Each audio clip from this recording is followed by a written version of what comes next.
tarde, gente. Boa tarde. Tudo bem com vocês? Hoje nós vamos falar sobre o culto do Evangelho no lar. Quem é que faz o culto do Evangelho no lar? Gente. A gente não tem ideia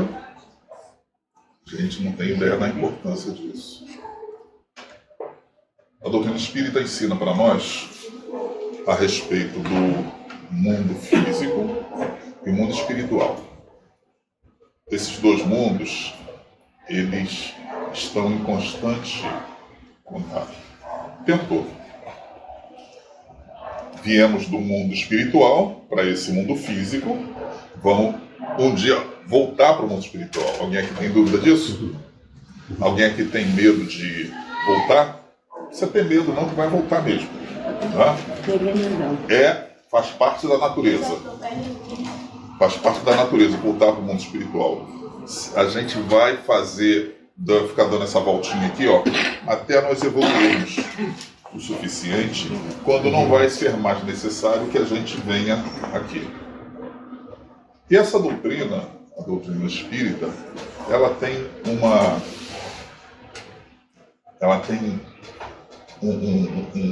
um aspecto muito interessante nisso tudo. Porque ela explica para nós, porque nós não sabemos, muitos de nós, não sabemos o que estamos fazendo aqui. Muitos de nós achamos, alguém aqui já ouviu falar assim, eu não pedi para nascer? Já ouviram alguém falar assim?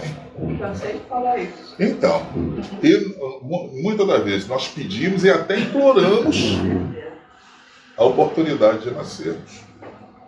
Então a gente não tem esse entendimento. Quando a gente está no mundo espiritual, a gente tem uma percepção. Quando a gente está aqui encarnado, a gente tem uma outra percepção. Aí os amigos espirituais que estão no mundo espiritual passaram para nós uma série de informações que hoje em dia a gente consegue avaliar aqui aquilo que a gente aprendeu lá. Então, o que é que nós viemos fazer aqui? Os amigos espirituais respondem, a gente está aqui para evoluir. Então, fizemos essas escolhas. Alguém aqui tem o livro dos Espíritos em casa? Tem? Então, lá na questão 258, Kardec pergunta isso. Se o espírito faz a escolha no mundo espiritual, se ele faz a escolha do que vai fazer. E os espíritos dizem sim. E nisso consiste o livre-arbítrio. Então, só para você ter consciência que alguém tem problema em família, eu ou só eu? Vocês que pediram para vir na família que estão. Olha só como é que a coisa é. Então tudo isso tem a sua razão de ser.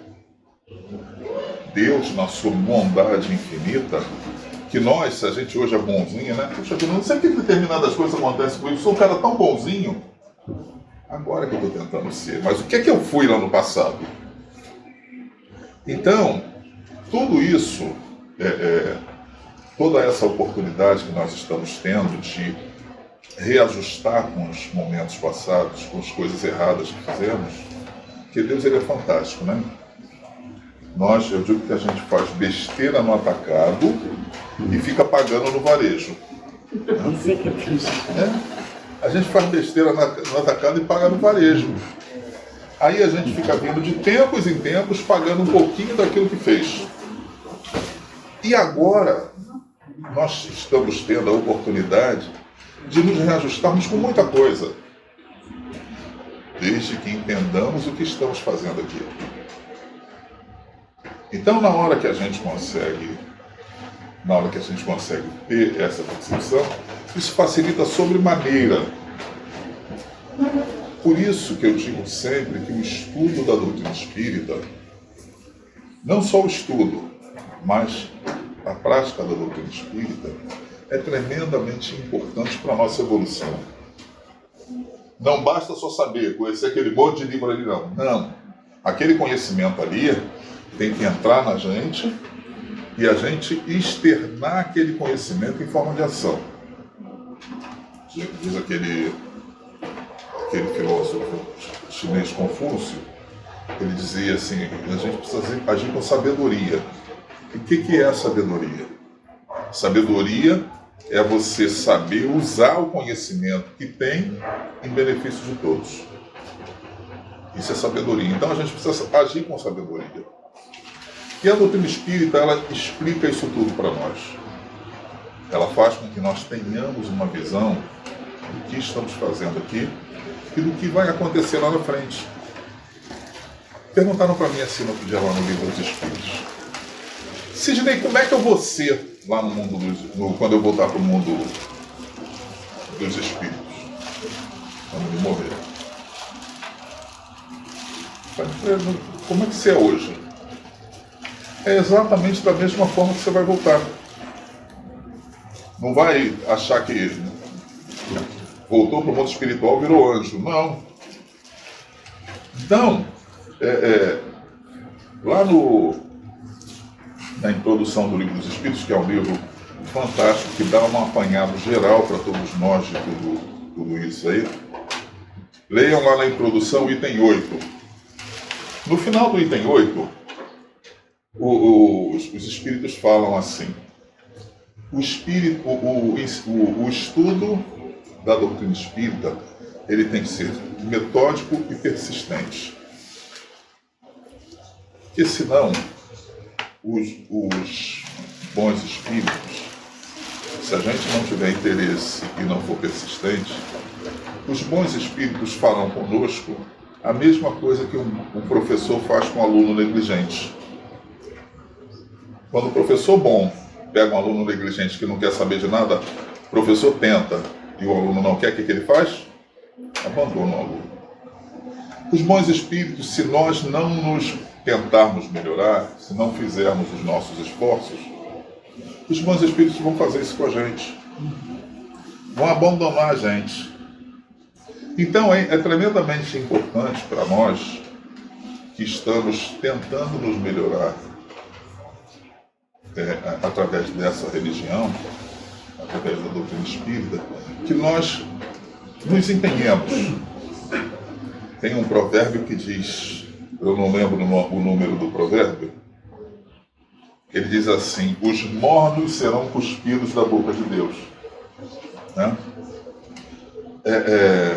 Porque não adianta, não é que não adianta, tá?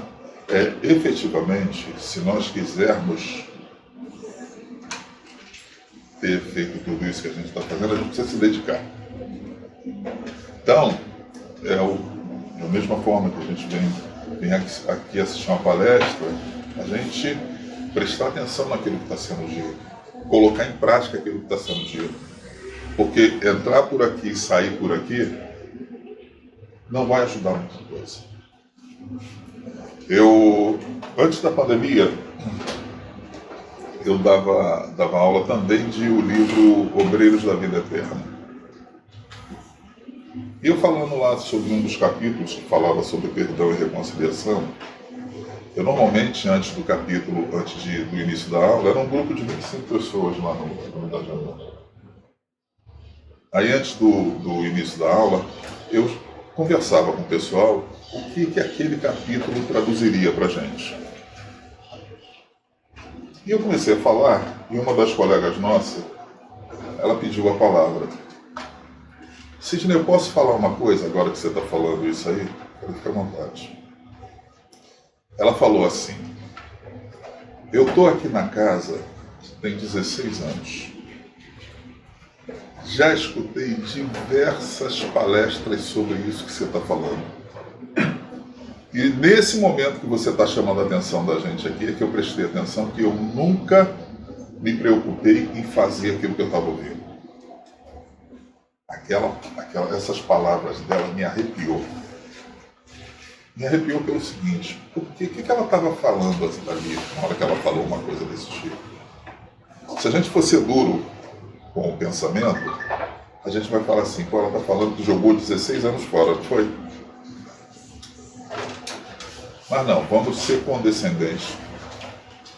Ela estava falando na hora que ela fez o download, né, daqueles 16 anos, ela estava falando que ela não tinha se preocupado o suficiente para ela poder absorver aquilo tudo que tinha que tinha passado por ela. Aí eu faço a pergunta para a gente: quantas oportunidades nós já tivemos de melhoria e não prestamos atenção? Então, nós que queremos ser espíritas, lá nesse livro que nós vamos falar hoje, o Evangelho segundo o Espiritismo, no capítulo 17, Seres Perfeito, o Espírito Verdade ele fala uma coisa muito interessante. Ele fala assim, reconhece-se o verdadeiro espírita pela sua transformação moral e pelos esforços que faz em dominar as más inclinações. Aí a gente pode tirar a seguinte conclusão: será que eu sou só espírita ou sou um verdadeiro espírita? Aí a conclusão é de cada um de nós. Não adianta que eu não posso concluir por ninguém de vocês. E cada um pode fazer sua própria conclusão. Então, o Zé Raul Teixeira, né? Zé Raul Teixeira, ele fala uma coisa que é pesada, mas é legal, para a gente avaliar isso tudo que a gente está fazendo, para a gente não ficar perdendo tempo. Ele diz assim: espiritismo não é para quem quer, espiritismo é para quem aguenta. Por que ele fala isso? Porque a gente não está aqui para melhorar os outros, não. A gente está aqui para uma situação muito mais pesada que isso. Melhorar quem? Exatamente. Então, não adianta eu ficar falando: eu não me melhoro porque o meu irmão não deixa, eu não me melhoro por causa disso. Não. O problema não é os outros, o problema sou eu. Então não adianta ficar terceirizando a culpa. Se eu quero melhorar, eu tenho que fazer os meus esforços para isso. Então tudo isso que a gente aprende dessa doutrina, numa palestra, num estudo, escutando a rádio Rio de Janeiro, escutando uma rádio Boa Nova, são coisas para chegar na nossa mente e ir para o nosso coração. E a partir daqui a gente colocar aquilo para fora. Não para corrigir os outros, para entender essa relação. Que Jesus colocou uma marca que a gente não percebe. Nós temos uma dificuldade danada de perceber isso.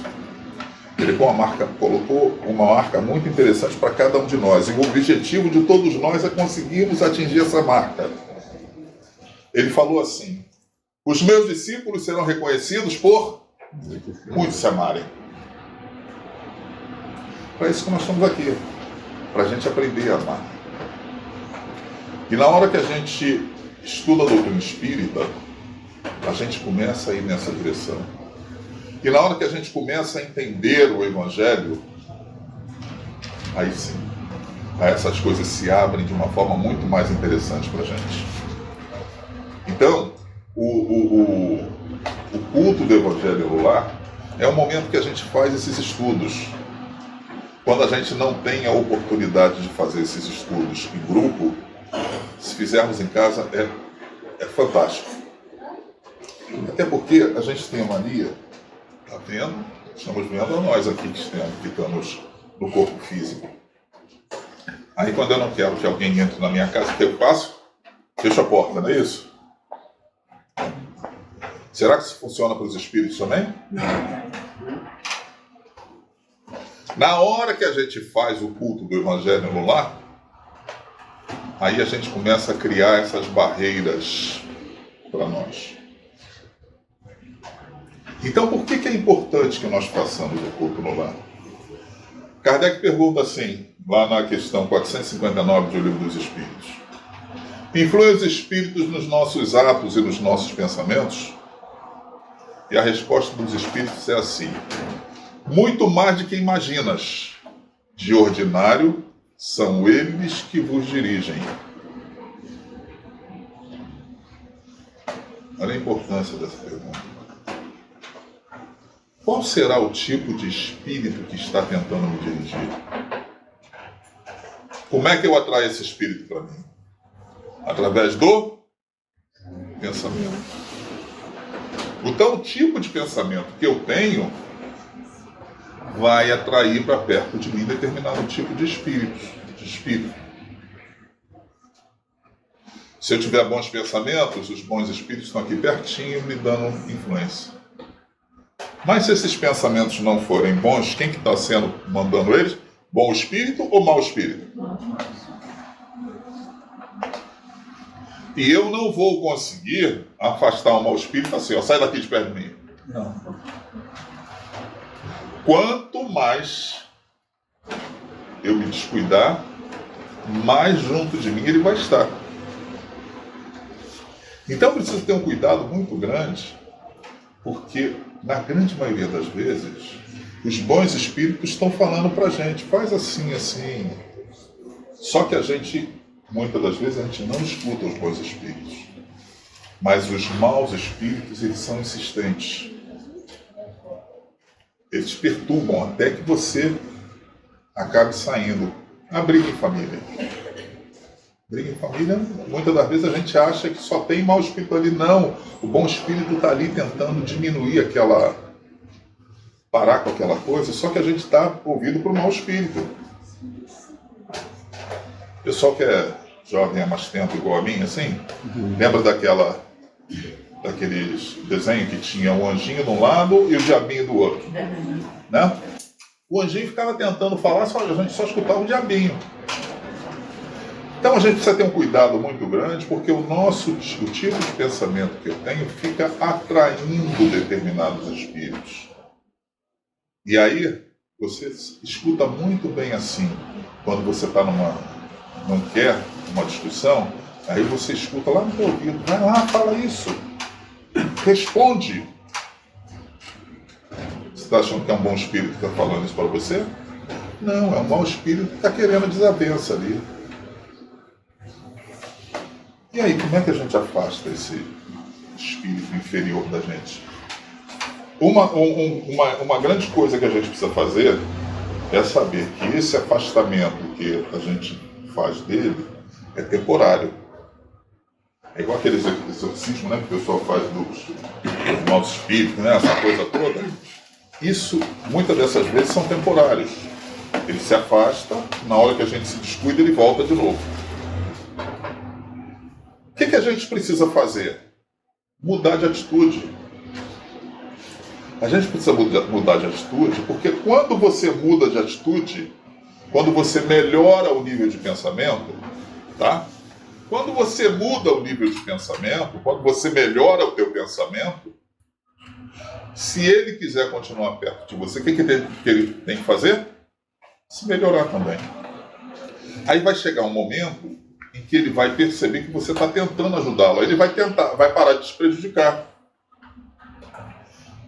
Porém, isso não ocorre assim, ó, rapidinho, não. Alguém aqui viu aquele filme do Divaldo? Do Divaldo, Mensageiro da Paz? Viu? Aquele Máscara de Ferro, né? Que ficava perseguindo o Divaldo. O Divaldo é um cara muito espiritualizado, um cara fantástico. Como é que pode, né? Ter um obsessor indo atrás dele. Mas aquilo era de vidas passadas lá atrás. Aí um belo dia, quando o Divaldo recebe a mãe do Máscara de Ferro na Mansão do Caminho, aí o Máscara de Ferro deixa de obsidiar ele e passa a ser amigo do Divaldo. Olha quanto tempo levou isso. Então, o que a gente precisa, a gente não sabe, nós não temos ideia dos reajustes que temos que fazer aqui. Porque nós pedimos a oportunidade no mundo espiritual, estamos aqui fazendo esse reajuste. Ainda bem que a gente não lembra o que aconteceu. Já imaginou se eu lembrasse que você que me matou na vida passada? Olha só como é que seria a nossa relação difícil, né? Ainda bem, a bondade de Deus não deixa que a gente lembre. Então, o que a gente precisa fazer aqui? Fazer o bem, fazer o melhor que a gente puder. Bons pensamentos, boas energias, uma série de coisas. Porque não adianta, na hora que a gente começa a fazer o culto em casa, fazer o estudo do Evangelho, tá? Acontece uma coisa muito interessante.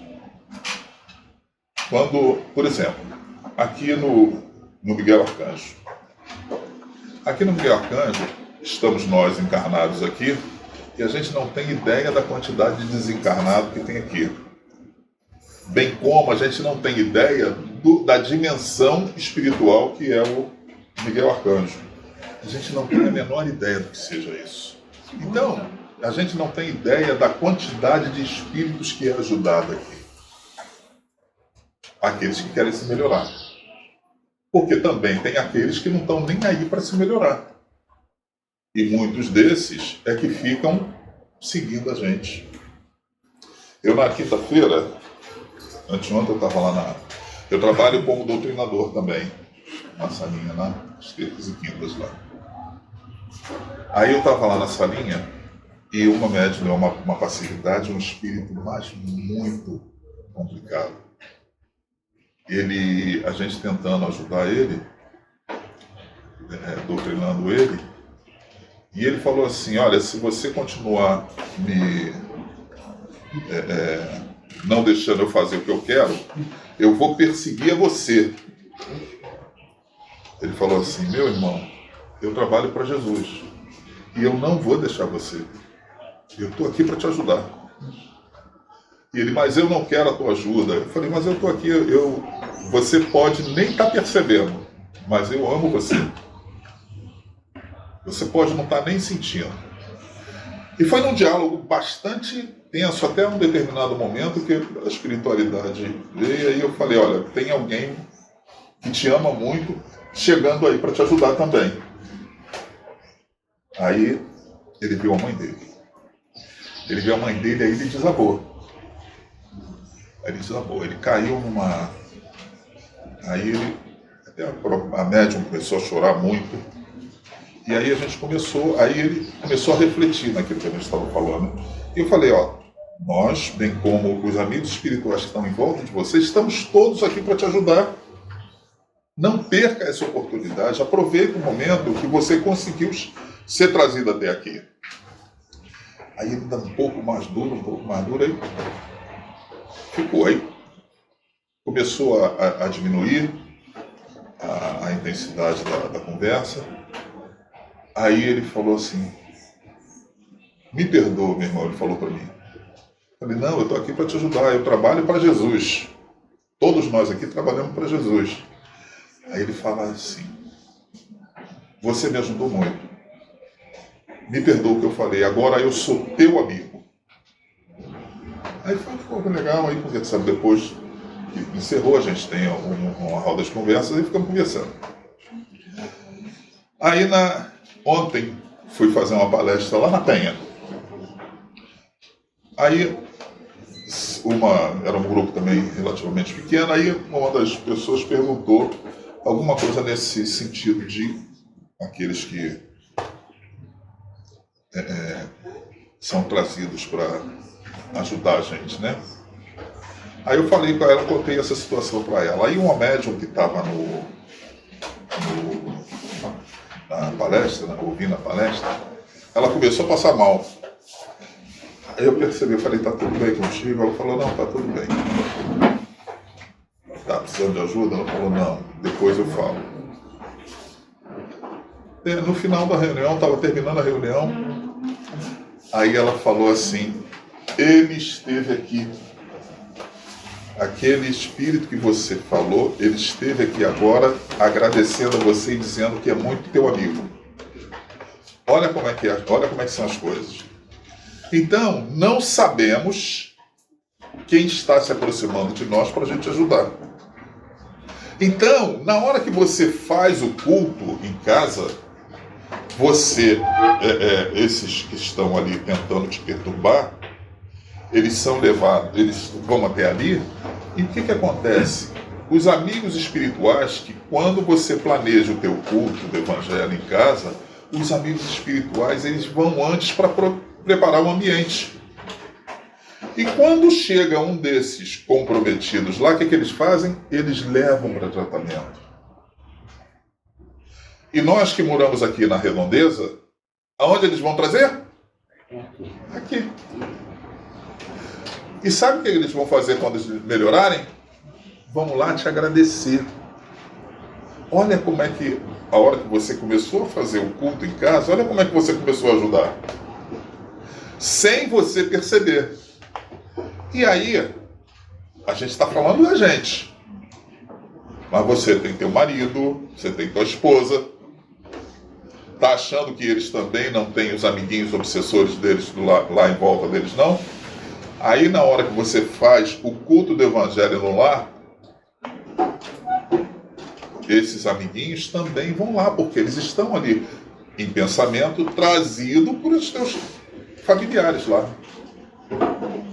Então, da mesmíssima forma que você ajudou a esse irmãozinho complicado, eles também serão ajudados. Desde que façamos esse culto que a gente faz, a gente pode fazer uma vez por semana. Marca num diazinho que possa estar em casa, que as pessoas possam participar. Ah, Sidney, mas ninguém lá em casa quer participar. Não tem problema não, faz sozinho, você não vai estar sozinho. Senta lá, prepara as tuas coisas, bota lá uma jarrinha de água, pega o Evangelho, pega um livrozinho de mensagens, leia um livro de mensagem, leia uma mensagem antes, faz a tua prece, pega um item do livro do Evangelho para você estudar, faz a reflexão sobre aquele ponto que você está estudando. Leia aquele ponto, leia de preferência em voz alta, porque tem amigos espirituais que só vão perceber isso na hora que você falar em voz alta. Então, você, na hora que você faz esse estudo, muitos deles vão estar ali em volta. Se os teus parentes não quiserem participar, não tem problema não, vai fazendo. A hora que eles quiserem, ou se eles quiserem participar, traz todo mundo lá para participar. Não é, você vai ler a mensagem, vai debater a mensagem, não é para discutir. E não é momento para ninguém estar recebendo o Espírito lá, não. Evangelho no lar não é para isso. Se você quer dar passividade para o Espírito, você tem mediunidade, quer dar passividade para o Espírito, o local é aqui. É dentro da casa espírita. Então, na hora que você estiver lá, aí você faz todo... Não tem grandes dificuldades. Então, por que é importante isso? Aí na hora que você começa a fazer, a tua casa começa a virar ter a proteção maior da espiritualidade. Porque na hora que você começa a estudar o Evangelho, você não percebe as mudanças que ocorrem contigo. Mas, como a gente falou lá no capítulo 17, vocês vão ver lá depois, não é ser só espírita. É preciso ser verdadeiro espírita. É querer se modificar realmente. Então, na hora que você estiver fazendo o culto do Evangelho, estudando o Evangelho no lar, tá? Estude isso com profundidade. Lembra que eu falei lá no início que quando o aluno não é aplicado, os bons espíritos fazem como professor, se afastam? Então, na hora que você estiver fazendo com afinco, com boa intenção, os amigos espirituais todos vão estar ali para te ajudar. Mas eu não posso toda semana, eu posso a cada 15 dias. Começa fazendo a cada 15 dias. A gente, não sei se vocês já observaram, a gente tem 1000 formas para fazer uma coisa. E a gente também tem 1000 formas para não fazer alguma coisa. Para algumas coisas, quando a gente não quer fazer, a gente vai ficar arranjando desculpa o tempo todo. Já notou que a gente é assim? Notaram ou não notaram? Nós somos assim. Então, só que a gente precisa lutar contra isso. A gente precisa lutar contra essa vontade de ser espírita, mais ou menos. Não, gente, a gente não está aqui a passeio. Nós temos as nossas responsabilidades. Alguém aqui já leu Os Mensageiros? Oi? Já leu? No capítulo 3 dos Mensageiros, No capítulo 3, tem o diálogo do Tobias com o André Luiz. Aí o Tobias fala assim, logo no início do capítulo. Aí o Tobias fala assim para o André Luiz. André, saem milhares de trabalhadores daqui dos centros de mensageiros para atividades na Terra. E o André fica maravilhado com aquilo. O André responde assim, então os trabalhos espirituais no mundo estão muito adiantados. Aí o Tobias fala assim, André, você não refletiu sobre o que eu te falei. Eu falei que saem milhares de trabalhadores prontos para o trabalho lá na Terra. Todavia, milhares deles fracassam. Alguns fracassam de todo. Aí fica a minha pergunta aqui. Qual terá sido, isso é uma reflexão para cada um de nós, qual terá sido as escolhas que eu fiz antes de vir para cá?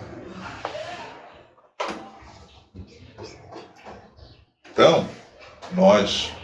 eu vou encontrar um grupo espírita Miguel Arcanjo, fica lá em Madureira, e vou ficar trabalhando lá. Decidimos antes lá. Alguns estão trabalhando aqui, estão cumprindo o que definiram, o que escolheram. Mas tem muita gente que fez essas escolhas lá, chega aqui, de vez em quando vem aqui no Miguel Arcanjo, dá uma olhada na palestra, para de vir, some. Como é que será que essa pessoa vai voltar para o mundo espiritual, hein? Perceberam? Então a gente precisa olhar para a gente, as oportunidades que a gente está tendo, as coisas que chegam para a gente pegar, jogar na mente, trazer para o coração. Gente, eu quero evoluir. Poxa, o que o Sidney está falando pode ajudar bastante. Aí na hora que você começa a fazer o culto em casa, sabe o que vai acontecer? Você está ajudando aos teus vizinhos também, sabia? Um monte de influências que podem estar acontecendo na casa dos teus vizinhos serão amenizadas pelos espíritos que vão na tua casa fazer o culto contigo. Olha a tua participação, como é que já está melhorando. Então, na hora que você faz essas escolhas, na hora que você faz a escolha de se melhorar, tá? Porque você está tendo esse conhecimento, como nossa irmã falou na prece inicial, você precisa passar esse conhecimento para as pessoas. Tem duas coisas que, se você não passar, vão morrer contigo, sabia? Conhecimento e afeto. Se você não demonstrar, se você não der o afeto, isso na hora que você for para o túmulo você vai levar. Então passa isso agora. Alguém sabe o momento que vai embora aqui? Porque ela é muito mal educada. Ela não chega, quer ir embora agora? Não, ela chega e vamos. E aí? Como é que... licença, né? Não, pede licença nenhuma, não. Se não melhorou, não melhorou, tá na hora, vamos embora. Então, nós estamos tendo, Miguel está tentando ajudar a gente a dessa. Como já teve oportunidade aqui nessa casa, da gente seguir as orientações de Miguel e logo na semana seguinte a gente saber. Eu fui, não sei se Zainato já contou para vocês, uma vez a gente falando aqui na casa, falamos sobre, de repente veio na cabeça, começamos a falar de suicídio. Tinham vindo duas meninas aqui que iam cometer suicídio. E aquilo ali evitou para elas. Então, o que nós não sabemos o instrumento que a gente vai ser na vida dos outros, mas eu preciso fazer o melhor que eu puder, enquanto eu não sei fazer melhor ainda. Porque se eu fizer as coisas com boa intenção, se eu fizer as coisas, poxa, eu vou começar a fazer o culto em casa, Poxa, mas eu não sei, mas eu vou acertar. Vamos começar a tentar. Sabe por quê? A espiritualidade, os amigos espirituais estão o tempo todo tentando ajudar a gente. Vamos aproveitar essa oportunidade. Não vamos deixar passar, não. Não vamos deixar passar para a gente não chegar lá na hora do check-in, né? Na hora do check-in. Espírita, quando desencarnar, quer ir para onde? Qual é o local que o espírita quer ir? Nosso lar. Nosso lar, né? Céu. Nosso lar, todo mundo quer ir. Tem uma mensagem do doutor Inácio Ferreira. O doutor Inácio Ferreira foi médico do Hospital Psiquiátrico de Uberaba. Escreveu diversos livros, desencarnou em 1996. Em 2016 vem uma psicografia dele pelo Carlos Pacelli. Alerta aos espíritas. Já a hora que ele bota alerta aos espíritas, já sabe que não vem coisa boa por aí, né? Então, espírita quer ir para nosso lar quando desencarnar.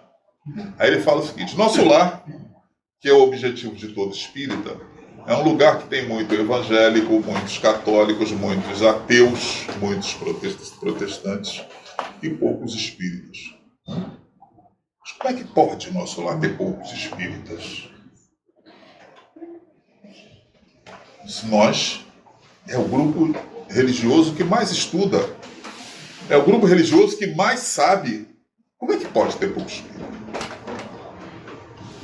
Aí ele fala assim: você aprendeu muito, né? Mas você pratica aquilo que você aprendeu?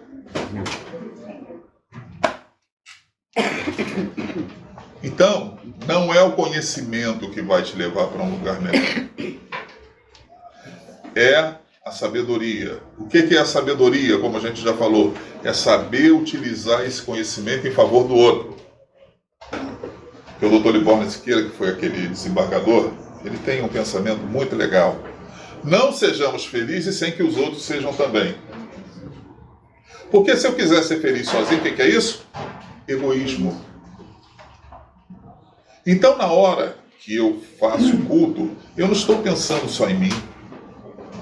Eu estou pensando em melhorar o meu grupo familiar, os meus vizinhos, a minha rua, o meu bairro. Você já imaginou se todos nós fizéssemos o culto do Evangelho no lar? Como seria a vida diferente? Porque o Evangelho, ele traz ensinamentos fantásticos. Eu digo que no capítulo 5, item 5 do Evangelho, é a Justiça das Aflições, tem um trecho ali que os amigos espirituais falam assim: que Deus quer que todos os seus filhos evoluam, se melhorem, e não vai deixar impune qualquer coisa errada que a gente cometa. Então, todos nós seremos responsabilizados se não fizermos, se não nos melhorarmos. E lá na questão 642 do Livro dos Espíritos, Kardec pergunta para os espíritos se não fazer o mal basta para fazer Deus feliz. E os espíritos falam: não, você precisa fazer o bem no limite das tuas forças. Porque se acontecer um mal de um bem que você deveria ter feito e não fez, a responsabilidade é tua. Então, nós vamos voltar para o mundo espiritual um dia. Não vamos esperar para estarmos mal na hora que voltarmos para lá, não. Vamos tentar voltar muito melhor do que viemos. Naquela diálogo do Tobias com o André Luiz lá nos Mensageiros, vamos tentar fazer o melhor que nós pudermos enquanto a gente não sabe fazer melhor ainda. Como é que eu posso participar? Como é que eu posso ajudar? A quem eu posso ajudar? Vamos fazer o melhor. Amo vocês, tá?